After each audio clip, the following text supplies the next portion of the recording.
The greatest patriot in Chinese history became its most hated traitor. It's 1937 China. Japanese armies invade as Wang Jingwei fights alongside his brothers in revolution. For decades, he stood with Sun Yat-sen building the republic.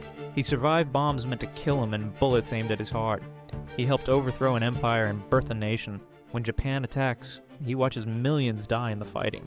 His former ally, Chiang Kai-shek, refuses to surrender as cities burn. But Wang believes only compromise can save Chinese lives.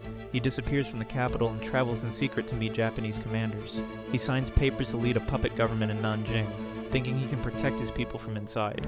His revolutionary brothers call him a traitor and put a price on his head. The Japanese never trust him and give him no real power. He dies in Japanese custody in 1944, hated by both sides. Chinese nationalists bomb his tomb to dust. The patriot who thought compromise would save China was Wang Jingwei.